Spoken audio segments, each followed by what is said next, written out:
Homeboy is already moving in the wrong direction, positioning himself in the wrong place, operating in the midst of darkness, and here comes the wrong woman. Because we talk about these young boys ain't this, these young men ain't that, and we talk about their consequences, but they have those consequences because they have no character. And the reason they have no character is because they receive no content.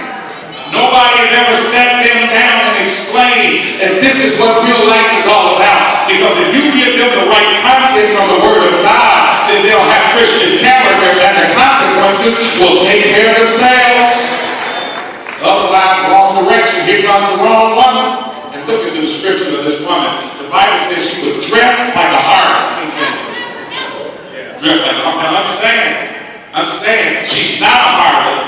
She's a homemaker.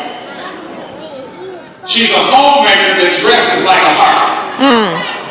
Okay, y'all don't be kidding. She dresses like a prostitute. She's a housewife that dresses like, she's dressed to kill, literally. And she's a woman of deceit. It says, KJ, she's subtle. That's the same word in the book of Genesis that talks about when the serpent came up on Eve, that he is the most subtle creature in the garden. She's beguiling. She's deceitful. She has a crafty intent. She's always up to something. And she's defiant. She doesn't know how to submit to those that have authority over her. And she's got a disorder, a deficient disorder in terms of her attention. It says that she goes everywhere but where she's supposed to go.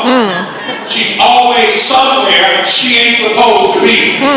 And because of that, now here comes this brother up on her. She's dressed to kill, she's deceitful. Watch this. She misrepresents herself.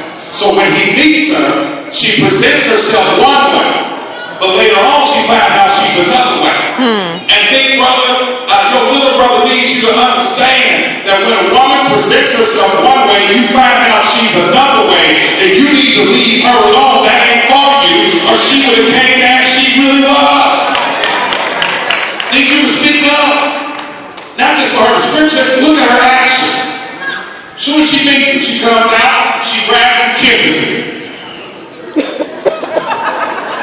No hello, no, my name is, who are you, how you doing? Grabs him, kisses him. And he's falling for this.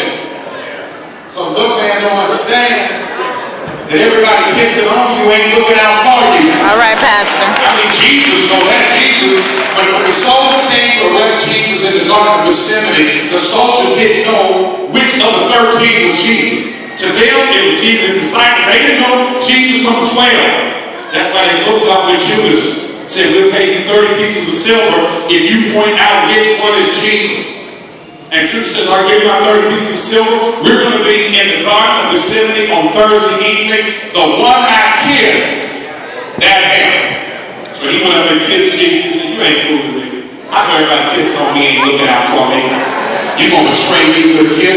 And every older brother in here, save one, I'll give y'all one exception. Every older brother in here has been betrayed by a kiss. And since you've already been through the experience, why don't you speak out to a younger brother and help him to understand you can't start a relationship off of what is physical. It moved from the physical to the financial. Homegirl said, I just left church and paid my tithe. Brought my all. I guess church didn't do her much good, huh? She left from church to go commit adultery. And she brings up the financial contributions that she has.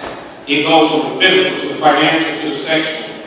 He just met her. The first things out of her mouth is her bragging about her bed.